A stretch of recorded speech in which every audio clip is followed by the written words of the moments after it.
संग जिनवू एक ऐसा कैरेक्टर जो कि सोलो लेवलिंग की दुनिया में पावर अप किए जा रहा है। अब हालांकि जिनवू के पास कई स्किल्स हैं, लेकिन उन सब में जो सबसे ओपी स्किल है वो है शैडो एक्सट्रैक्शन। अब शैडो एक्सट्रैक्शन से क्या होता है?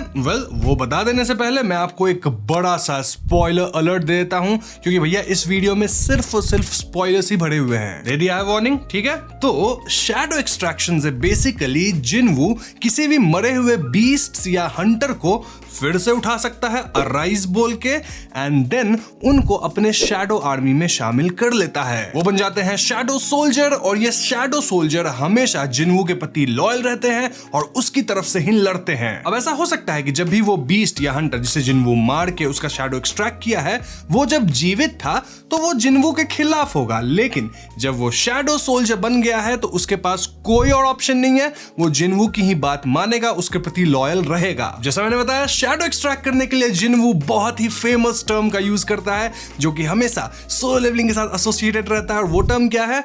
अराइज। नाउ शैडो एक्सट्रैक्शन के भी कई रूल्स हैं, कुछ एक्सेप्शंस हैं जिन पे हम किसी और वीडियो में बात करेंगे। बेसिकली वो वीडियो जहां हम जिनवू के डिफरेंट स्किल्स को जानेंगे, उसमें हम शैडो एक्सट्रैक्शन को भी लपेटेंगे। फिलहाल आज की वीडियो का जो फोकस होगा वो बेसिकली जिनवू के सारे शैडो सोल्जर, जिसे हम फेमिलियर्स भी कह सकते हैं, उन पे होगा। यानी हम उनकी हिस्ट्री जानेंगे, उनके पावर्स को जानेंगे एकदम डीप में।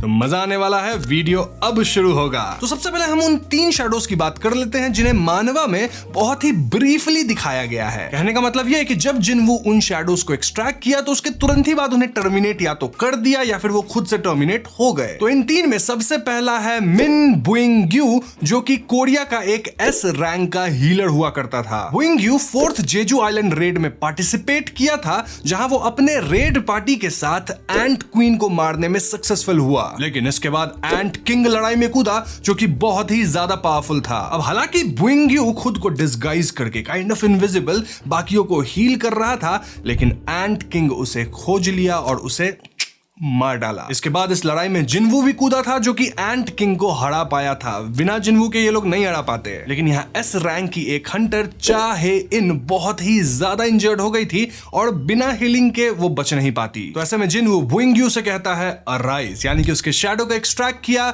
और ऑफ कोर्स वो जिंदा हो गया। जिंदा हो गया मतलब उसका शैडो आ गया, और ये जो शैडो था बुइंग्यू का, वही चाहे इनको हील किया।